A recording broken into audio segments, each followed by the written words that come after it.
अस्सलाम वालेकुम नाज़रीन, आप देख रहे हैं न्यूज़ नाइट। मैं हूं डॉक्टर सजाद बुखारी। नाज़रीन, मुल्की सियासी मंजरनामे पे मुख्तलिफ तब्दीलियाँ रूनुमा होते हुए आपने देखी हैं और सियासत में गुफ्त शनीद और अफ़ाम व तफ़हीम और गेट टुगेदर जॉइंट एफर्ट्स के ज़रिए ही डेमोक्रेटिक नॉर्म्स को ज़िंदा रखा जाता है। पाकिस्तान पीपल्स पार्टी जो हमेशा से पाकिस्तान में डेमोक्रेटिक नॉर्म्स के लिए और जमहूरी तसलसल के लिए काम करती रही है और चार्टर ऑफ डेमोक्रेसी दो बड़ी अहम जमातें पाकिस्तान पीपल्स पार्टी और PMLN के दरमियान साइन हुआ, जिसको आप 73 के आइन के बाद एक बहुत बड़ी दस्तावेज़ कह सकते हैं। उस दस्तावेज़ के और उस एग्रीमेंट के इक़्तिबासात तो बहुत तफसीलन है, उसमें हमें जाना पड़ेगा, लेकिन उसमें आइन और कानून की बालादस्ती, जमहूरी तसलसल और अपने टेन्योर की मुद्दत यानी आइनी मुद्दत को पूरा करना उसमें शामिल है। इसी हवाले से बड़ी अहम डेवलपमेंट हुई है। सदर मुमलिकत आसिफ अली जरदारी की जमीयत उलमा इस्लाम पाकिस्तान के सरबराह मौलाना फजल रहमान से उनकी रिहाइशगाह पर मुलाकात हुई है। मुलाकातों का सिलसिला जारी रहना चाहिए। रवाबित की बहाली पर जो है उनका तबादला ख्याल हुआ है और इंतखाबात के बाद अपने तहफ़्फ़ुज़ात का इजहार भी मौलाना साहब ने किया। कुछ गिले शिकवे भी किए। सियासत में गिले शिकवे किए जाते हैं, अपना अपना ओपिनियन होता है, अपने अपने नज़रियात होते हैं, अपनी अपनी डायरेक्शन होती है, लेकिन उसके बावजूद जो गुफ्त शनीद का अमल होता है या अफ़ाम व तफ़हीम का अमल होता है उसको नहीं छोड़ा जाता। इसी हवाले से इस मुलाकात का क्या इम्पैक्ट होगा और सेनेट में नंबर गेम्स के हवाले से बहुत ज़्यादा बातें हो रही हैं, क्योंकि किसी किस्म की भी कॉन्स्टिट्यूशनल अमेंडमेंट के लिए सेनेट में 64 मेंबर्स की ज़रूरत पड़ती है। 59 के करीब हैं, 64। ये बड़ी अहम डेवलपमेंट है। इस मुलाकात को बड़े करीब से देखा जा रहा है और ख़ास तौर पर इसके क्या दूरस नताइज मुरतब होंगे, इस पर हम बात करेंगे। मेहमान का तारुफ करवाते चलें। इंजीनियर गुल असगर बगोड़ साहब हमारे साथ मौजूद हैं, मेंबर हैं कौमी असम्बली और इस्तेहकाम पाकिस्तान पार्टी से आपका ताल्लुक़ है। इंजीनियर साहब, गो के आपका ताल्लुक़ इस्तेहकाम पाकिस्तान पार्टी है और आपने इस मुल्क के तशख़्ख़ुस के लिए और ख़ास तौर पर कौमी बयानिए के लिए बड़ा कंट्रीब्यूशन रहा है इस्तेहकाम पाकिस्तान पार्टी का। मौजूदा सियासी मंजरनामे में इस मुलाकात को किस तरह देखते हैं आप? बड़ी पॉजिटिव डेवलपमेंट करार दिया जा सकता है इसको? बिस्मिल्लाहिर्रहमानिर्रहीम, बहुत शुक्रिया आपने मुझे इनवाइट किया। बिल्कुल ये बहुत पॉजिटिव है, बहुत मुस्बत है। देखिए, जमहूरियत का हुस्न यही है, जमहूरियत में डेमोक्रेटिक नाम्स ही यही हैं। आप 240 मिलियन पीपल के रिप्रेजेंटेटिव हैं। आप देखें, पीपल्स पार्टी इस टाइम सेकेंड लार्जेस्ट पार्टी है पार्लियामेंट में। अगर मौलाना फजल रहमान साहब का देखा जाए तो उनकी बहुत इस मुल्क के लिए कंट्रीब्यूशन है। बारहा वो गवर्नमेंट में रहे, बारहा वो पोजीशन में रहे। ज़ाहिर है मुल्क का सरबराह मुमलिकत अगर मौलाना फजल रहमान साहब के पास चल के जा रहा है, वहाँ पे उनसे मिल रहा है, तो ये एक बहुत ही खुश आइंद बात है। जो पार्लियामेंट है यहाँ पे समझने की ज़रूरत है, क्योंकि हमें बहुत पूरे पाकिस्तान की पब्लिक देख रही है और आम आदमी ज़्यादा PTV को देखता है, उनको समझाने के लिए कि पीपल्स पार्टी का ये जो कल्चर है चल के जाना। अब देखें, आज तोहफे तहफ़ का तबादला हुआ, तो ये एक अच्छा जेस्चर था। फिर दूसरी चीज़ बताने की ज़रूरत ये है कि जो पार्लियामेंट बनाई पूरी दुनिया में जो डेमोक्रेटिक कंट्रीज इसलिए जाती है कि आप अपने मसाइल पार्लियामेंट के अंदर हल करें, पार्लियामान के अंदर बजाय, हाँ पार्लियामान के अंदर, बजाय आप रोड्स के ऊपर धींगा मुश्ती करते रहें। उससे जो सबसे बड़ा प्रॉब्लम आता है, उससे प्रॉब्लम ये आता है कि इन्वेस्टर के लिए तो वर्ल्ड इज़ ओपन, वो तो कहीं पे भी जाके इन्वेस्टमेंट, उसका जो दिल होता है इन्वेस्टर। अच्छा, गुल असगर खान साहब, आपने बड़ा एक अहम नुक्ता उठाया है। डेमोक्रेसी को जब डिफाइन हम करते हैं तो हम कहते हैं for the people, by the people. तो यही आपकी बात को इंडोर्स करते हुए कि for the people, by the people अगर है तो पार्लियामान से बाहर रहकर तो अवामी मसाइल हल नहीं होते। ना ही आप कोई लेजिस्लेशन कर सकते हैं, ना ही आप कोई अपना पॉलिटिकल ऑब्जेक्टिव रख सकते हैं, तो वो तो पार्लियामान के अंदर। तो आप क्या करार देंगे जो पार्लियामान के बाहर सड़कों पे, चौराहों पे, डी चौक वगैरह पे की जो सियासत होती है, वो क्या डेमोक्रेटिक नॉर्म्स का हुलिया बिगाड़ नहीं देती? वो बिल्कुल हुलिया बिगाड़ दिया है। हम मादर पैदर आज़ाद जिस तरह कहते हैं कि मुल्क बनते जा रहे हैं। अभी जो फायरवॉल का इशू आया था, मैं तो हैरान हुआ उसके ऊपर, इतना ज़्यादा सोशल मीडिया के ऊपर जो माहौल बनाया गया कि शायद बड़ा जुल्म हो रहा है। अभी मैं बाहर से होके आया हूँ, चाइना से। पूरी दुनिया में कौन सा मुल्क है जिसमें फायरवॉल नहीं है? चाइना में तो, चाइना सेकेंड लार्जेस्ट इकानमी, हमारी जो एक्सपोर्ट है इस टाइम कोई $30 बिलियन करीब है, चाइना की 3,300 अरब डॉलर। और सर जो इसकी मुखालफत कर रहे हैं वही फायरवॉल लाने वाले, हाँ, इतना बड़ा उसी पे लेक्चर देने वाले। अब उसके ऊपर कि आप जो मर्जी बोलते जाएं, जो मर्जी करते जाएं, ये नहीं होता। अच्छा, फिर जो रोड्स ब्लॉक करते हैं, इन्वेस्टर का दिल चिड़िया के बच्चे की तरह होता है। छोटा सा धमाका हुआ वो उड़ जाता है, वो जाके उड़ के कहीं दुबई में, मिडिल ईस्ट में, अमेरिका में, चाइना में, कहीं भी इन्वेस्टमेंट करेगा। अच्छा, आपका जो सवाल था इम्पैक्ट, इम्पैक्ट फिर उन्हीं लोगों के ऊपर आता है। जब इन्वेस्टमेंट नहीं आएगी, जब वहाँ रोजगार, इन्वेस्टमेंट में रोजगार, एम्प्लॉयमेंट, जब एम्प्लॉयमेंट नहीं होगी तो फाइनली डैमेज 240 मिलियन पॉपुलेशन होती है। तो ये बहुत अच्छा जस्चर है सदर साहब का, चल के जाना, वहाँ पे बैठना, बातचीत करना। अच्छा, इसके ऊपर एक और मैं बात करना चाहता हूँ। मैंने बहुत सारा अभी पूरे मीडिया पे एक जंग छिड़ी हुई है कि पता नहीं आईनी तरमीम होने जा रही है, जजेस की उम्र का बढ़ाई जा रही है, मुद्दत है, जी जी, अच्छा शायद मुद्दत मुलाजमत बढ़ाए। अच्छा, मैं एक यहाँ पर सवाल करना चाहता हूँ, जो ये सारे कर रहे हैं, फिर वो सोशल मीडिया की बात है, क्योंकि ऐसे ही मदर पदर आज़ाद शुरू हो जाते हैं, समझ को तो होती नहीं। मुझे ये बताएं कि ये कोई गहरा ही नहीं काम होने जा रहा है। पार्लियामेंट का काम क्या है? अगर वो कॉन्स्टिट्यूशनल अमेंडमेंट करते हैं तो पार्लियामेंट का काम है हमारा। अच्छा, पार्लियामेंट को सुपीरियर क्यों कहा जाता है? कहते हैं ना कि 4 पिलर ऑफ स्टेट की मुंतखब नुमाइंदा, 240 मिलियन लोगों के वो मुंतखब नुमाइंदे हैं, वो अगर समझते हैं। और मेरे ख्याल में ये वक्त आ गया हुआ है कि इस किस्म का, देखें, ये कोई ज़मानी सहीफ़ा नहीं है कि हम इसको चेंज ना कर सकें। अगर कोई इसमें गलती है, कहीं पे प्रॉब्लम है, तो किसने करना है? वो हमने करना है, पार्लियामान ने करना है, क्योंकि हमें 240 मिलियन। अच्छा, इसमें एक और चीज़ भी बड़ी अहम है। पीडीएम की सरबराही मौलाना साहब को ये शर्फ हासिल रहा, और मौलाना साहब बड़े मुफ्ती महमूद साहब के साहबजादे, और पाकिस्तान में जो जमहूरी तसलसल है उसमें उनका बड़ा कंट्रीब्यूशन है। और मौलाना साहब भी बड़े जहद और बड़े वज़ादार जो है वो एक शख्सियत के मालिक हैं। आपको लगता है कि एक तो इस चीज़ को भी मद्देनज़र रखना जो है हुकूमत के लिए बहुत ज़्यादा ज़रूरी है, क्योंकि हुकूमत का जो बयानियाँ लेके चलने वाले या जो पाकिस्तान मुखालिफ जो कैंपेन चल रही है उसमें बराबर के जो मौलाना साहब यानी वो हिस्सेदार रहे हैं हुकूमत के साथ मिलकर, और इन जमातों के साथ पीपल्स पार्टी और ये सब शामिल रहे हैं कि पाकिस्तान मुखालिफ ये कैंपेन चल रही है। तो मौलाना साहब को दोबारा से एक मरतबा उनका एतमाद को इस हवाले से बहाल करने की मौलाना साहब इज़ वेरी मैच्योर पॉलिटिशियन और इज़ अ लॉयलिस्ट और पैट्रियट किस्म के पॉलिटिशियन है। जब भी एक वक्त आता है, उन्होंने हमेशा मुल्क के साथ सियासत हर एक की अपनी है, उसने करनी है, लेकिन जब वक्त आता है तो वो साथ खड़े हो जाते हैं। मैं ज़ाती तौर पे समझता हूँ बड़ा क्रिटिकल टाइम है, बड़ा क्रिटिकल टाइम है, क्योंकि एक स्पेशल पीछे 10 साल से पूरे मीडिया के ऊपर एक चलता रहा, और चंद चैनल तो ऐसा दिखा रहे थे जैसे इनकलाब आएगा तो सब कुछ बदल जाएगा। ठीक है, मुझे ये बताएं, मैं हमेशा कहता हूँ कि इनको अगर दे भी दिया जाए, फॉर एग्जाम्पल जिस तरह ये इनकलाब इनकलाब इनकलाब करके जो, तो भाई कौन सी गिदड़ सिंगी है? इस टाइम 9,775 अरब हमने सिर्फ सूद की मद में और उसमें दी है, तो ये आके बैठेंगे तो वो नहीं देना पड़ेगा। हल इस टाइम ये है कि पीसफुली कोई कंटिन्यूटी, क्योंकि कोई इन्वेस्टर, कोई खुशहाली कंटिन्यूटी ऑफ पॉलिसी के साथ नहीं आ सकती। उसके लिए आइन में, अगर रूल्स में कई अमेंडमेंट की जरूरत तो करनी चाहिए। अच्छा, पिछले दिनों आपने देखा कि रऊफ हसन पीटीआई के जो तर्जुमान भी हैं, कभी वो सेक्रेटरी जनरल होते हैं। खैर, ये कन्फ्यूजन तो बरकरार है। मैं हमेशा ये कहता हूँ पता नहीं सेक्रेटरी जनरल कौन है, अपोजिशन लीडर कौन है, 6-7 नाम है। फिर जब पीटीआई की बात आती है तो फिर कई नाम आते हैं कि कौन सी वाली पीटीआई है। ऐसे ही मरवत साहब वाली है, अलीमा साहबा वाली है, या अली अमीन साहब वाली है। वो फॉरेंसिक जो रिपोर्ट सामने आई उसमें उनकी एक भारतीय सहाफ़ी के साथ एक व्हाट्सएप चैट पकड़ी गई जिसमें पाकिस्तान मुखालिफ बयानिया था। अब पार्टी के अंदर जो एक रस्साकशी है और जो पार्टी की सदारत कह लें या पार्टी की ऑनरशिप कह लें, उसके लिए अब एक झूठा बयानिया भी गढ़ा जा रहा है। और हलीमा खान साहबा की जो है रऊफ हसन के साथ अब ये चैट भी सामने आ गई है। तो ये आखिर क्या मतलब तहरीक इंसाफ को अब कैप्चर करने के लिए जो है अब हलीमा खान साहबा भी मैदान में, मरवत साहब भी मैदान में, और कुछ लोग ये कहते हैं कि जी अली अमीन साहब जो है वो कैप्चर करना चाह रहे हैं। ये इतनी कंफ्यूजन क्यों? मैं इसमें आपको डॉक्टर साहब बताऊं कि ये एक पॉलिटिकल पार्टी बुनियादी पर थी कभी नहीं। ये एक फ़ैन क्लब था, और फ़ैन क्लब जो एक लंबा अरसा खान साहब खेलते रहे, क्रिकेट वगैरह खेलते रहे, फिर पॉलिटिक्स में आए तो लॉन्च किया गया, उसमें 10-12 चैनल्स लगा दिए गए, ऐसा मसीहा पेश किया गया कि आएंगे तो जाते ही मुल्क चेंज हो जाएगा। ये नहीं हो सकता। अच्छा, फिर 3.5 साल डिलीवर नहीं कर सके। मुझे याद है कि जब 3.5 साल के बाद कोई टिकट लेने वाला नहीं था। अब आ जाते हैं जो मौजूदा सूरत हाल, जैसे ही 3.5 साल के बाद हटे तो बड़ी पाकिस्तान में आसान तरीन पॉलिटिक्स का काम है कि 2 काम कर दें। आप एंटी स्टैब्लिशमेंट बोलना शुरू कर दें और एंटी अमेरिका बोलना शुरू कर दें जी। हर कोई जाना भी अमेरिका से चाहता है, हर कोई जाना भी फौज में चाहता है, लेकिन खिलाफ बात करके वोट पक्का करना चाहता है।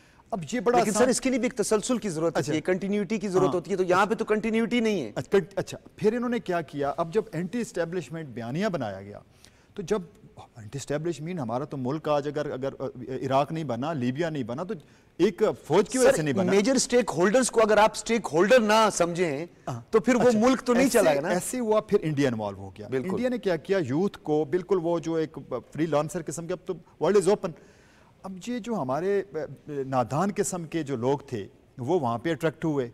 अच्छा, आप सारों को देख लें, ये अब अलीमा खान जो है वो आज एक बयान देती हैं, उनके बाद जो दूसरे शेर, तो ऐसी जंग लगी हुई है कि जैसे पार्टी को टेक ओवर करना है, मुल्क के ऊपर किसी की बात नहीं हो रही। इनसे कभी बैठ के पूछे हैं कि भाई मुल्क के लिए आपने क्या किया? अच्छा, इसमें आगे क्या करने जा रहे हैं? वफाकी वज़ीर इत्तलात व नशरियात अताउल्लाह तारड़ ने भी आज बड़ी अहम प्रेस कॉन्फ्रेंस की है लाहौर में, और उन्होंने ये कहा है कि आज इंतशार और तकसीम का शिकार है ये जमात, और साथ में उन्होंने ये भी कहा है कि कई डिसइंफॉर्मेशन सेल जो है वो इस वक्त काम कर रहे हैं। वही जो मैंने अभी आपसे जिक्र किया, डिसइंफॉर्मेशन सेल, एक तो गिरफ्तारी इस्लामाबाद सेक्रेटेरिएट जो मरकजी दफ्तर थी वहाँ से बहुत सारी दस्तावेज मिली, उसके अलावा एक मतलूब शख्स हैं, उनके पास भी बहुत कुछ है, वो भी मिल जाएगा ताकि वो फिर मामला कीनिया तक पहुंचेंगे, पता चलेगा कि ये क्यों इसके बेनिफिशरी जो है वो पीटीआई बनी थी, और फिर उस पर एक उन्होंने प्रोपेगेंडा भी किया। और फिर ये जो अभी हालिया व्हाट्सएप पर, इस पर भी अताउल्लाह तारड़ साहब ने बड़ी खुलकर बात की है कि हलीमा खान ग्रुप और बुशरा बीबी ग्रुप के दरमियान कशीदगी मकाफात अमल है। मैं अभी उस रिश्ते की तरफ नहीं जाऊंगा जो एक भाभी और नंद का रिश्ता होता है, लेकिन मैं सियासत की तरफ आना चाहूंगा कि वो फिर बात जरा पर्सनल हो जाएगी। सियासत में ये क्या है, मतलब पाकिस्तान की सियासत में तो हमने ऐसा कभी देखा था। देखें, जो एक इंटरनेशनल इस्टेब्लिशमेंट थी, उन्होंने तो कह दिया था कि 2010 तक पाकिस्तान के 4 टुकड़े हो जाएंगे, फिर उन्होंने 2015 की बात की थी, फिर 2020 की बात की थी। Pakistan is the only country in the Islamic world जिसके पास एटॉमिक पावर है। हम 240 मिलियन हैं, हम लीडर हैं इस्लामिक वर्ल्ड के, हमने वो कर दिखाया, बाज़ औक़ात मौज़े, इसके पीछे पूरी दुनिया लगी हुई है। उनके लिए आसान तरीन टारगेट जो है वो यही था कि नौजवानों का ऑलरेडी एक बना हुआ है, उसके ऊपर ये चाहे रऊफ़ हसन और इस तरह के बहुत से वो लोग हैं, और पूरे सेल्स जो आपकी बात कर रहे हैं, सेल्स यहाँ पे नहीं काम कर रहे, खाली पूरी दुनिया में इस टाइम जो हमारे एंटी पाकिस्तान जो ताकतें हैं उन्होंने सेल्स बनाए हुए हैं। फिर उनके पाकिस्तान के अंदर जो है, ये तो आप जैसे ही अब ये इन्वेस्टिगेशन स्टार्ट होगी, आप देखेंगे, आप तो हैरान हो जाएंगे कि अच्छा, क्या होता है। एक चीज़ मैं यहाँ पे आपसे जानना चाहूँगा, क्योंकि आप एक ऐसी पॉलिटिकल पार्टी को रिप्रेजेंट कर रहे हैं, जैसे मैंने आपको कहा कि कौमी बयानिए के साथ और मुल्की तशख़्ख़ुस और मुल्की सालमियत और सॉवरेनिटी के लिए आप लोगों ने बड़ा काम किया, जहाँ पे सोशल मीडिया के जरिए एक मुनज़्ज़म कैंपेन चलाई जाती है, आइनी इदारों के सरबराहान के खिलाफ चलाई जाती है, आइनी इदारों के खिलाफ एंटी स्टेट जो मूवमेंट होती है या कोई नैरेटिव बिल्ड किया जाता है, उसको काउंटर नैरेटिव किया जाता है। काउंटर नैरेटिव के लिए ये है कि ऑन बोर्ड लिया जाता है। तो आपको नहीं लगता कि कहीं थोड़ा बहुत एक नुक्स रह गया है कि आपने अपनी नैरेटिव बिल्डिंग के लिए या काउंटर नैरेटिव के लिए, यानी हम सब ने मिलकर कोई ऐसा मैकेनिज्म तैयार नहीं किया, ऑन बोर्ड नहीं लिया, और गिले शिकवे भी होते रहे कि जी हमें तो काउंटर नैरेटिव भी करना चाहिए, लेकिन काउंटर नैरेटिव तो तब होगा कि जब आप सब एक टेबल पर बैठकर काउंटर नैरेटिव बिल्ड करेंगे। बिल्कुल ऐसे। देखें, इसके ऊपर अभी हमारी जो ये अभी जॉइंट सेशन हमने बुलाया हुआ है, हमने पार्लिमान पूरा रोल अदा कर रही है। अभी तक हम इनको जो हमारे ये पार्टी, हम इसको पार्टी के तौर के ऊपर ले रहे थे कि यार आप पार्टी में आएँ, आप इससे नेगोशिएशंस कर रहे थे। हम तो यहाँ तक कह रहे थे आए चार्टर ऑफ इकानमी साइन करें, मिसाक मईशत साइन करें, चलो मिसाक जमहूरियत हो गया, ताकि कंटिन्यूटी ऑफ पॉलिसी वो बड़ी इंपॉर्टेंट है।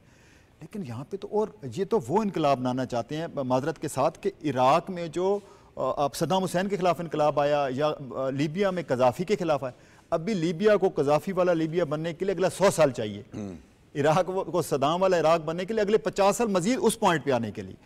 आज आप जिस तरह इनकलाब की बात कर रहे हैं, क्या इनकलाब जो है वो 5-5 हज़ार रुपए सवाल खत्म हो गया, कौन सा इनकलाब उनको समझ ही नहीं थे, बोलते आज़ादी तो कौन सी आज़ादी, कैसे चलाएंगे, मतलब आप मुल्क आपने टेक ओवर कर लिया, कैसे चलाएंगे आप? उस दिन आर्मी चीफ ने उलमाए मशाइख कॉन्फ्रेंस में भी इस चीज़ का अज़म का इयादा किया, और उसके बाद आर्मी चीफ ने बड़े वाज़ेह खुलकर कहा कि आप लीबिया को देखें, ट्यूनिस को देखें, शाम को देखें, आपको आज़ादी की कदर करनी चाहिए।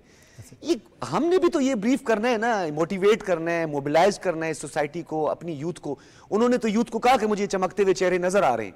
देखिए, मैं एक हल्के का MNA हूँ, 82,000 वोट लेके आया हूँ, मेरा 6 लाख का हल्का है। अच्छा, हल्के में जो बयानिया लीडर बनाता है ना, बन जाता है, बनना शुरू हो जाता है, क्योंकि वो उनको लीड कर रहा होता है। ठीक है। बदकिस्मती के साथ यहाँ पे हमारे पॉलिटिशियंस और पॉलिटिकल लोग जो मैच्योर लोग नहीं थे, अब देखें ना, जब टिकट जिन लोगों का दिया गया उनका तो कोई अप्रोच ही नहीं है, उनका कोई एक्सपोजर ही नहीं है। वो बिल्कुल पहली दफ़ा इस दफ़ा आए हैं और वो कहते हैं जी हम रोड पे जाएंगे, हम अब देखें। सर हमें अच्छी तरह याद है, आपको भी याद होगा जी, टिकट लेना है तो 3 करोड़ ले आओ, 4 करोड़ ले आओ, 8 करोड़ ले आओ, टिकट जो है ये साहब देंगे, टिकट फिर वहां तक पहुंचने में आप सब वजीर आला केपी के बड़ी रिस्पॉन्सिबल पोस्ट होती है, आप उस पर कह रहे हैं कि जी मैं इस्लामाबाद कैपिटल पे जाके हमला करूं। ये बात आप किसी दुनिया के मुल्क में करके तो देखें, करके तो देखें। मुल्कों में इस तरह की आज़ादी नहीं दी जा सकती, कोई भी मुल्क को। अच्छा, फिर जो एस्टेब्लिशमेंट की बात करते हैं, बार बार करते हैं, मुझे अमेरिका में आप ये बताएं कि उनकी policy without CIA input final हो सकती है? डिफेंस पूरी दुनिया में हो नहीं सकता। सर मेजर स्टेक होल्डर्स हैं, मेजर स्टेक होल्डर आपकी जो बॉर्डर्स हैं, आपकी जो सिक्योरिटी है, वो जिनके जिम्मा है, क्या वो आपसे किसी चीज में शामिल आप उनको नहीं करेंगे? फिर पाकिस्तान की जो स्ट्रेटेजिक लोकेशन है, जिसके ऊपर आपका एक अजली दुश्मन इंडिया इतनी लंबी सरहद के पास है और वो रोज शरारतें करता रहता है। एक साइड पे अफगानिस्तान की जो सूरत हाल है वो आपके सामने है सिक्योरिटी की, लेकिन इस टाइम में इस वक्त के अंदर अगर आप इस्टेब्लिशमेंट आर्मी इनका इनपुट नहीं लेंगे तो ये तो एक बिल्कुल हवाई बातें हैं। हवाई बातें मैं इसलिए कहता हूँ कि पिछली दफ़ा जब ये पार में आए तो इन्हें कोई डिलीवरी नहीं कर सके। फिर ये अब तो खैर चांस ही नहीं है मेरे ख्याल में, अब तो पब्लिक और स्पेशली मैंने इस हफ्ते 10 दिन 15 दिन में एक और चीज़ नोट की है कि लोग जो हैं, ये जो स्पेशली अब रोड्स के ऊपर आने की बात कर रहे हैं, लोग हाथ बांध रहे हैं कि यार यहाँ मुल्क चलने दो,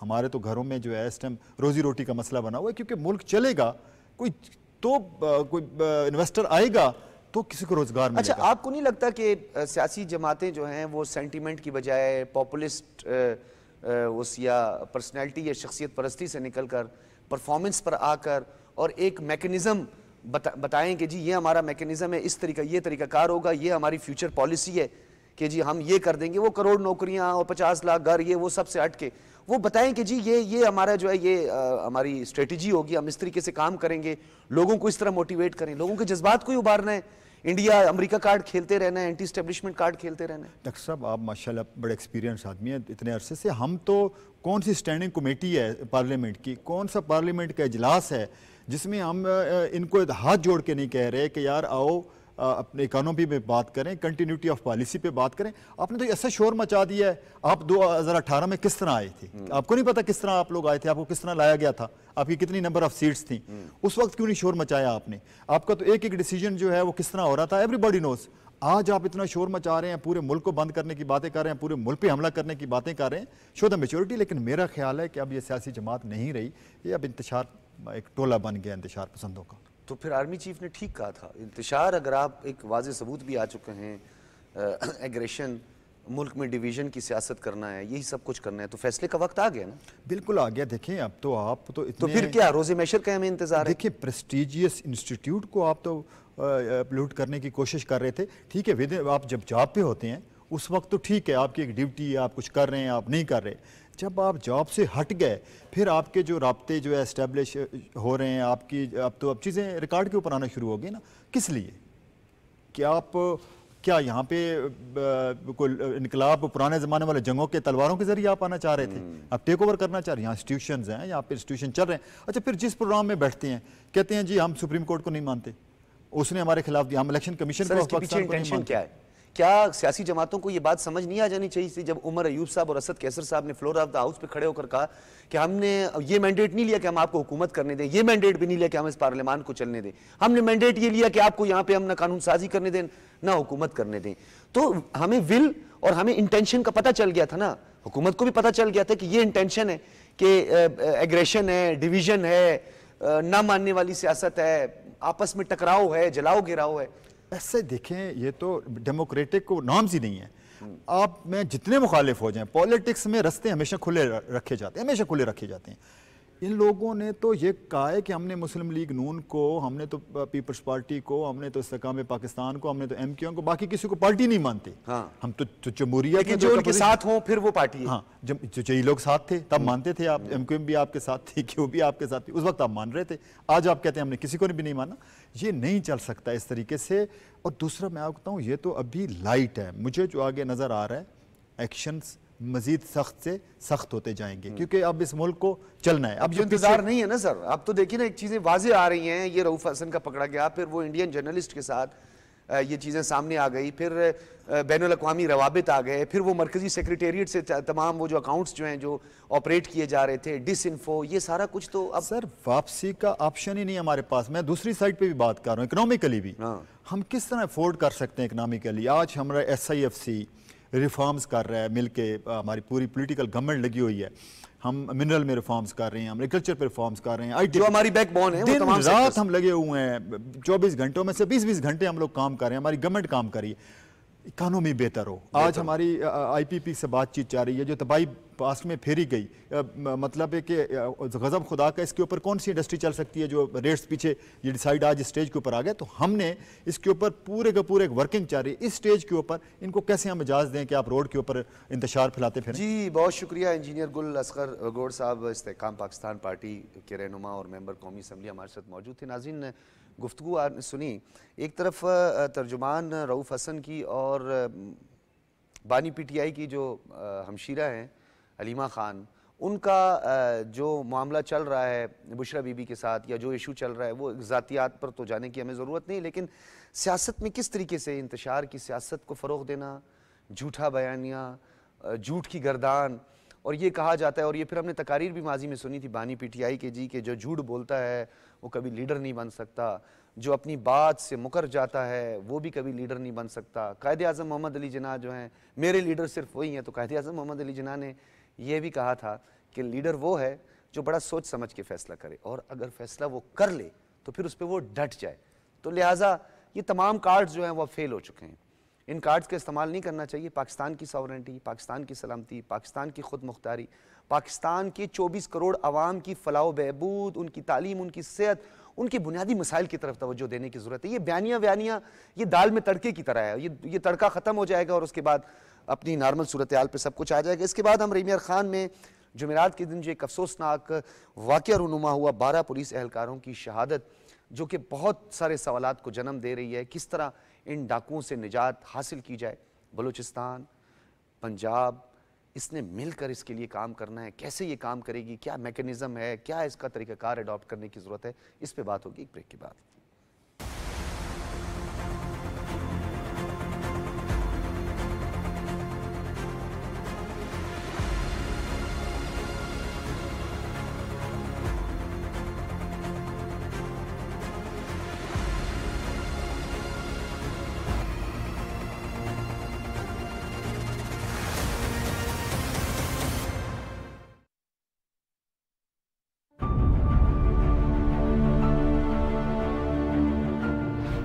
भारत में मुसलमान और दीगर अक़लियतें सरकारी दहशतगर्दी का शिकार हैं। मोदी के दौरे हुकूमत में अक़लियतों के खिलाफ नफरत अंगेज जराइम में खतरनाक हद तक इजाफा हुआ है। हिंदुत्व दहशतगर्द सरकारी सरपरस्ती में मुसलमानों, ईसाइयों और दीगर अक़लियतों के मजहबी मकामात पर हमले कर रहे हैं। भारत में अक़लियतें खौफ और दहशत के माहौल में जिंदगी गुजारने पर मजबूर हैं।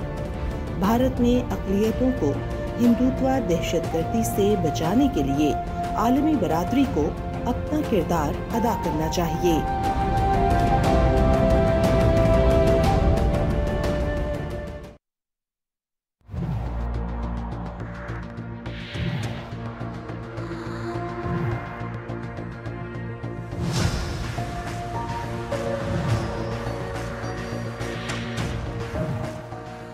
गर्मी और हीट वेव से निजात चाहिए,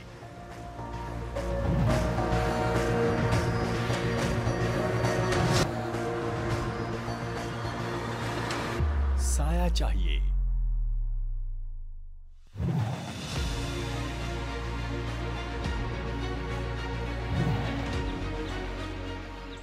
साफ फिजा चाहिए,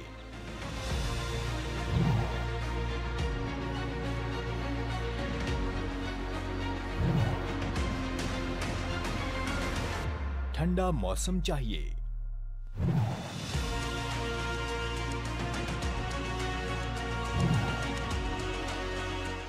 फल चाहिए,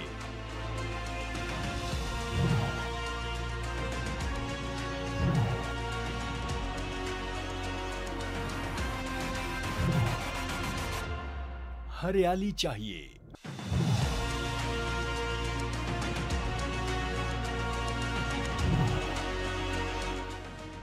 बारिश चाहिए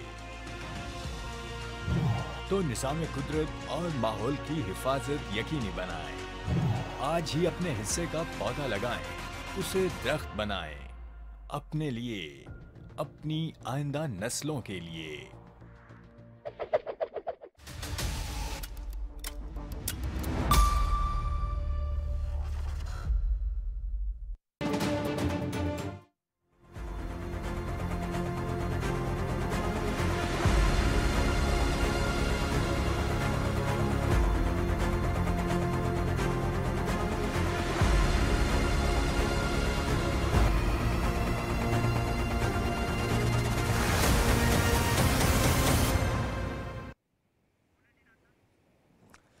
वेलकम बैक नाजरीन। रहीम यार खान के कच्चे के इलाके में डाकुओं का हमला और 12 पुलिस एहलकारों की जो शहादत है, एक अफसोसनाक अमल था और बहुत सारे सवालात और हमारी सिक्योरिटी के हवाले से बहुत सारे सवालात को जन्म दिया कि ये डाकू, इनके गिर्द घेरा कैसे तंग किया जाए। अप्रैल 2016 में भी राजनपुर के कच्चे के इलाके में छोटू गैंग के ख़िलाफ़ जो ऑपरेशन हुआ और ऑपरेशन ज़रब आहन के नाम से कई ख़तरनाक डाकू उसमें हलाक हुए थे। 40 डाकुओं ने ख़ुद को पाक फ़ौज के सामने सरेंडर भी कर लिया था। और अब एक हिकमत अमली के तहत, यानी बलूचिस्तान, सिंध और पंजाब, इसके संगम पर ये एक ऐसा हसास इलाका है जिसके दरमियान से एक दरिया गुज़रता है, मुख्तलिफ़ इसमें जजीरे हैं और डाकुओं के लिए ये एक आरामगाह है और एक महफूज पनागाह है। इस महफूज पनागाह का ख़ात्मा कितना ज़रूरी है इस अफसोसनाक अमल में, इसी हवाले से पंजाब हुकूमत ने हाई वैल्यू टारगेट डाकुओं की सर की कीमत 1 करोड़ और ख़तरनाक डाकुओं की गिरफ्तारी पर 50 लाख रुपए इनाम मुकर्रर कर दिए हैं। ये भी बड़ा एक अहम फैसला है पंजाब हुकूमत की जानिब से। अब बलूचिस्तान, सिंध और पंजाब, इसकी जो कानून नाफिज करने वाले इदारे हैं, ये एक जॉइंट स्ट्रेटजी, एक मौसर कोऑर्डिनेशन के साथ ही भी जो है वो बहुत ज़्यादा ज़रूरी है। इसके अलावा वज़ीर आला मरीम नवाज़ ने भी पुलिस एहलकारों की शहादत में मुलविस डाकुओं को अंजाम तक पहुँचाने का कहा है और इस हवाले से ज़ोर दिया है कि गैर मामूली फ़ैसले किए जाने चाहिए, जिस तरह माजी में भी हमने गैर मामूली फ़ैसले किए। तारिक अली विर्क साहब इस वक्त इस्लामाबाद स्टूडियोज़ में हमारे साथ मौजूद हैं, सीनियर साफ़ी हैं, तज़कियाकार हैं। तारिक अली विर्क साहब, किस तरह देख रहे हैं इस तमाम तर सूरत हाल को? कच्चे के डाकू आया दिन सखर से लेकर लाड़काना, शिकारपुर में लोगों को उठा के ले जाते हैं। इसके अलावा पूरा राजनपुर, कश्मोर तक, फिर डेरा गाजी खान तक जो है ये डाकुओं की एक्सेस है, लोगों को अगवा करते हैं, फिर अगवा बराए तावान, ये सारा कुछ किस तरह की हिकमत अमली होनी चाहिए? रेंजर्स का भी ऑपरेशन हुआ, 2016 का जो ऑपरेशन था वो तो इंतहाई मौसर ऑपरेशन था, पाक आर्मी का वो ऑपरेशन था जिसमें सरेंडर भी किया डाकुओं ने। किस तरह इस सूरत हाल से निकला जा सकता है? बहुत शुक्रिया। देखें डॉक्टर साहब, ये एक बड़ा लंबा चौड़ा एरिया है, 300-400 किलोमीटर का ये एरिया है और लाखों एकड़ ज़मीन पर है। और चूँकि जब सैलाब वगैरह आते हैं तो लोग वहाँ से कोई नकल मकानी भी करते हैं और मौसम के हिसाब से ही वहाँ फसलें भी काश्त होती हैं। और ये चूँकि पंजाब, सिंध और बलूचिस्तान का जो एरिया है, इसमें डाकू चूँकि इस एरिए में अपने आप को महफूज समझते हैं और जो दीगर लोग जो इश्तिहारी हैं वो भी उधर आ जाते हैं और ये मिल के कार्रवाइयाँ करते हैं। और आपने देखा कि बहुत सारे लोग जो हैं पूरे पाकिस्तान से मुख्तलिफ़ तरीक़ों से ये ट्रैप करके किसी को इश्तिहार दे देते हैं कि जी सस्ता ट्रैक्टर आपको मिलेगा, किसी को किसी और तरह से ट्रैप करके वहाँ बुलवा लिया जाता है। और इन लोगों की जो है वो इनको सपोर्ट बाहर से भी होती है और इनके लोग बाहर भी होते हैं जो लोगों को अगवा करने में मदद। इनके पास उन्होंने रॉकेट से हमला किया और इतने रॉकेट्स का इस्तेमाल हुआ है। देखिए इनके पास जदीद असला है और हम तो हैरान है कि ये असला कैसे इन तक पहुंचा है और इस तरह का असला का इस्तेमाल किया जिस तरह ये पुलिस वैन पे इन्होंने रॉकेट लॉन्चर मारा है और हमारे जवान जो हैं वो 12 शहीद हुए हैं, बहुत सारे ज़ख्मी भी हुए हैं। देखिए ये इस तरह का असला इनके पास कैसे आया, ये सोचने की बात है कि रियासत में इस तरह का असला पुलिस के पास नहीं है जो ये लोग इस्तेमाल करते हैं, सोशल मीडिया का ये इस्तेमाल करते हैं। अब देखें ये टिक टाक बना के शेयर कर रहे हैं और जो अगवा जिन लोगों को किया जाता है उनकी वीडियोस बना के उनके घर वालों को भिजवाते हैं और उन पर तशद्दुद करते हैं ताकि एक वीडियो सामने आई थी, एक बाकायदा एक शख्स पे जो है टांगों पे फायरिंग की गई, उसको जख्मी किया गया, ये वीडियो भी मंजर आम पर आई। बिल्कुल इस तरह के बहुत सारे वाक़े हैं, उनके गले में फंदा डाल के लटका दिया जाता है और वीडियो बना के घर वालों को भेजी जाती है, बार बार कॉल्स की जाती हैं। हमारा एक दोस्त था, उसके भाई को, वो मैकेनिक था, उसको इस तरह से बुलाया गया कि आपसे हमने ये ट्रैक्टर ठीक करवाना है, या गाड़ी दे दी है या खरीदनी है, खरीदनी है, तो बुला के उधर जनाब उनको अगवा कर लिया। फिर उनके घर वालों को उनकी वीडियो तशद्दुद करते हुए की वीडियो भिजवाई गई कि इतने पैसे दें, अगर पैसे नहीं देंगे तो हमें उसको मार देंगे। और बहुत सारे लोगों को उन्होंने इस तरह से जो है वो बेदर्दी के साथ तशद्दुद करके जो है वो कत्ल किया। तो इस हवाले से जो ऑपरेशन है हमारे यहाँ ये होता है कि देर से काम शुरू होता है, हालांकि वो आज की बात तो नहीं है, ये दहाइयों से ये चला आ रहा है। और इस हवाले से सैकड़ों ऑपरेशन हुए हैं, बहुत सारे जो डाकू हैं मारे भी गए हैं, हमारे नौजवान भी शहीद हुए हैं। लेकिन ये अच्छा, गुज़िश्ता साल अप्रैल में भी दावा हुआ कि हमने एक ऑपरेशन किया है और पंजाब और सिंध की हुकूमतों ने दरियाई इलाकों के करीब ये ऑपरेशन कहा था और कहा कि कई जो उनके ठिकाने थे मसमार कर दिए हैं, गिरफ्तारियाँ हुई हैं, कई लोगों ने सरेंडर कर दिया है। ये अचानक से दोबारा से इतनी मुनज़्ज़म कार्रवाइयाँ कैसे हो रही हैं?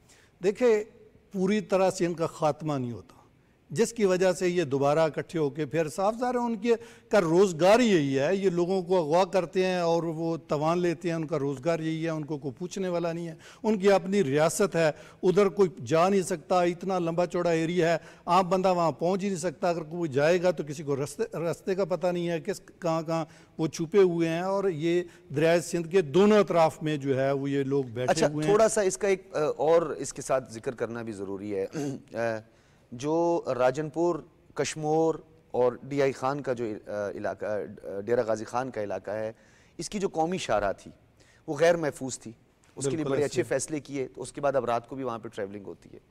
कोयटा से कराची की कौमी शाहराह थी, उसका बहुत बड़ा मसला था, कानून नाफिज करने वाले इदारों ने, नो डाउट। और फिर जोब और DI खान यानी जो बलूचिस्तान से पंजाब के जो खैबर पख्तूनख्वा और फिर पंजाब के साथ जो कौमी शाहराह है, उस पर FC ने कमाल का जो है ना वो कार्रवाइयाँ की और महफूज बना दिया उस पूरे रास्ते को। ये तमाम जो कौमी शाहराहें हैं उसकी हालत ज़ार न सिर्फ बेहतर हुई, डेवलपमेंट बहुत अच्छी हुई, बल्कि उसमें कानून नाफिज करने वाले इदारों ने लोगों की ज़िंदगियों को महफूज बनाया, सफ़र आसान बनाया। ये सारा काम तो हमने कर लिया, लेकिन जो इनका मरकज़ है वो मरकज़ है सिंध, बलूचिस्तान और पंजाब का संगम। अब अगर गोटकी का वाक़या होता है तो कच्चे के डाकू हैं, रहीम यार खान का वाक़या होता है, यहाँ से रानीपुर तक वाक़या होता है, सादकाबाद में वाक़या होता है तो रहीम यार खान और वो कच्चे के डाकू, तो ये राजनपुर में होता है तो वो कच्चे के डाकू। अब ये जो 3 संगम हैं, गो के बीच में दरिया है, तो इसके लिए कोई ग्रैंड ऑपरेशन नहीं आप समझते कि करने की ज़रूरत है? तमाम तर वो लवाजमात जो दहशतगर्दों के खिलाफ इस्तेमाल की जाए, इनको एज ए डाकू नहीं, इनको एज ए टेररिस्ट डील किया जाए। बिल्कुल, ऑपरेशन के इससे बड़ा हादसा क्या हो सकता है कि हमारे 12 नौजवानों को उन्होंने शहीद किया है। तो अब तो फौरी तौर पर इनके खिलाफ कार्रवाई होनी चाहिए और ऐसा ऑपरेशन होना चाहिए कि इनको मुकम्मल तौर पर कला कमा कर देना चाहिए, ताकि दोबारा इस तरह का कोई वाक़या जो है ना वो सामने ना आए। और साफ ज़ाहिर है कि बलूचिस्तान और पंजाब का कुछ एरिया या सिंध के एरिए से जो है वो तमाम सूबों के लोग इसमें शामिल हैं, हर ज़बान बोलने वाला वहाँ मौजूद है। इनका आपस में डाकुओं का कोऑर्डिनेशन है? बिल्कुल कोऑर्डिनेशन है और ये आपस में राब्ते अच्छा, में होते ये भी हैं। कहा जाता है सियासी असर रसूख का इस्तेमाल भी हो रहा है। तो साफ ज़ाहिर है वो होता है ना, तो इनकी पुश्तपनाही तो होती है ना। अगर कोई बंदा अरेस्ट होता है तो फिर वो आपको पता है वो छूट भी जाते हैं, कैसे छूटते हैं, इनको सियासी पुश्तपनाही हासिल होती है, बाहर के लोग। नहीं सर, उसमें विटनेस का भी तो एक इशू होता है। पाकिस्तान में जो सबसे बड़ा मसला है जो इस वक्त विटनेस, शवाहिद या कोई गवाही देने के लिए तैयार नहीं होता, उसका गवाही हर बंदा अपनी जान बचाने के चक्कर में होता है। हर बंदा डरता है कि अगर मैंने इनके खिलाफ गवाही दी तो मेरे भी बच्चे हैं, तो वो उनको पता होता है कि हमें कौन बचाएगा कल को अगर हम इनके खिलाफ गवाही देंगे। तो इसलिए ये लोग बड़े ख़तरनाक हैं और ये अपने छोटे छोटे बच्चों को ट्रेनिंग दे देते हैं हथियार चलाने की। हमारे यहाँ इधर बड़े लोगों को ट्रेनिंग नहीं है कि वो फायर किस तरह से करना है। वो 10 साल से कम उम्र के बच्चे जो हैं उनके वो जो फायर कर रहे हैं उनको ट्रेनिंग दी जाती है। पूरी गन वो खोल लेते हैं, उसको दोबारा से जो है वो फिट कर लेते हैं। तो इस तरह से उनको ट्रेनिंग दी जाती है, जदीद हथियारों का इस्तेमाल करते हैं वो। तो इसलिए वो उनमें से बहुत सारे लोग हैं जिनकी आपस में भी दुश्मनी है। सिर्फ ये नहीं है कि लोगों को अगवा करते हैं, वहाँ छोटी मोटी चोरी हो जाए तो उस हवाले से भी लोग जो हैं आपस में लड़ पड़ते हैं, उनकी आपस में कत्ल हो जाते हैं। तो ये चीज़ें वहाँ आम पाई जाती हैं। तो इसलिए अब हुकूमत को चाहिए कि फौरी तौर पर एक ग्रैंड ऑपरेशन किया जाए। अगर इसमें पाक आर्मी की ज़रूरत है तो उनको भी साथ ले लें, लेकिन फौरी तौर पर यह ऑपरेशन होना बहुत ज़रूरी है। अच्छा, और उनको रहीम फौरी खान, जवाब देना जो बहुत शेख ज़रूरी ज़ैद है। हॉस्पिटल है उसका वज़ीर आला पंजाब मरीम नवाज़ ने आज एक बड़ा अहम दौरा भी किया है। कच्चे के डाकुओं ने जो एहलकारों को ज़ख्मी किया था उनकी अयादत भी की है, और साथ में उन्होंने कहा है कि हौसले बुलंद होने चाहिए, हालात ठीक हो जाएंगे, हम मिलकर इसका मुकाबला करेंगे। एज ए चीफ प्रोविंस के हेड चीफ मिनिस्टर का हॉस्पिटल पहुंचना कितना अहम है, कितनी हौसला अफजाई होती है हमारे नौजवानों की, पुलिस एहलकारों की? ये देखिए जी, ये बहुत अच्छी बात है वहाँ पहुँचना। वहाँ जो ज़ख्मी हमारे नौजवान हैं उनकी हौसला अफजाई करेंगे, उनके घर वाले भी खुश होंगे, उनको भी पता होगा कि हमारे ऊपर भी लोग हैं जो हमें सपोर्ट कर रहे हैं, हुकूमत हमारे साथ है, वो हर तरह से उनको सपोर्ट करेगी, माली भी, बाकी दीगर जो इलाज मुआवजे की सहूलत है वो भी अच्छे बेहतर तरीके से मिलेगी। लेकिन ये है कि जिन लोगों के नौजवान जो हैं वो शहीद हुए हैं, उनके बच्चे हैं, उनको हुकूमत की तरफ से सपोर्ट तो मिलेगी, लेकिन वो लोग तो वापस नहीं आएंगे। लेकिन ये है कि अगर इस तरह से टाइम पे ऑपरेशन शुरू कर दिया जाता तो इस तरह के वाक़यात जो हैं वो रूनमा न होते, जिस तरह से ये रहीम यारका में हुआ है। देखिए, मौसमी हालात ऐसे थे, सबको पता था बारिश है, वहाँ बारिश के पानी की वजह से उनकी गाड़ी। अच्छा, कुछ आइडियाज़ या कुछ तजावीज़ मुख्तलिफ जो स्टेक होल्डर्स भी हैं, मुबस्सरीन भी हैं, इलाके को समझते हैं, मैं और आप तो ज़्यादा समझते हैं, आप जनूबी पंजाब से हैं, मैं बलूचिस्तान से हूँ, तो किस तरीके से हालात को उसमें तजावीज़ शामिल की जा सकती हैं? इंफ्रास्ट्रक्चर डेवलप कर दिया जाए, इन एरियाज़ का इंफ्रास्ट्रक्चर बेहतर कर दिया जाए, पुल बना दिए जाएं, दरियाओं का जो रास्ता है उसमें गुजरगाहें बना दी जाएं, तो इनके लिए फिर कम्युनिकेशन इनकी जो है ख़त्म कर दी जाए, इनका कोऑर्डिनेशन तोड़ दिया जाए, तो कहते हैं कि काफ़ी हालात बेहतर हो सकते हैं। आप देखिए, इस हवाले से आपकी राय क्या है? इस हवाले से पहले भी जो है पुलिस ने जो रास्ते कच्चे के इलाके को जाते हैं, सिंध से जाता है, पंजाब से जाता है, वहाँ पुलिस मौजूद है, वहाँ उनकी गश्त जो है वो करती रहती है पुलिस। सर, मोबाइल गश्त अपनी जगह पे, इंफ्रास्ट्रक्चर को बेहतर कर दिया जाए, तमाम प्रोविंस जो है वो कुछ मखसूस रकम मुख्तस करें ना कि इन एरियाज को डेवलप कर दिया जाए, सूबों को साथ मिलाएं, वफाक साथ मिलके एक इस तरह का वहाँ का सिस्टम बना दिया जाए कि ये लोग छुप ना सकें और पुलिस और दीगर जो हमारे अदारे हैं वहाँ उनको पहुँचने में कोई मुश्किल ना हो, ताकि जब भी कोई कार्रवाई हो फौरी तौर पर वहाँ पहुँचा जाए। मैं आपको बता रहा हूँ कि वहाँ सड़कें इस तरह से हैं कि आम बंदे को नहीं पता चलता कि उस इलाके में किस तरह से जाना है। जो बंदा वहाँ ज्ञानी है, इनको तो पता है कि इनका इलाका है, वो एक एक जगह को जानते हैं, लेकिन आम बंदा जो है वो इतने बड़े एरिए में जाके उसको नहीं पता चलता किस तरफ जाना है, कैसे जाना है।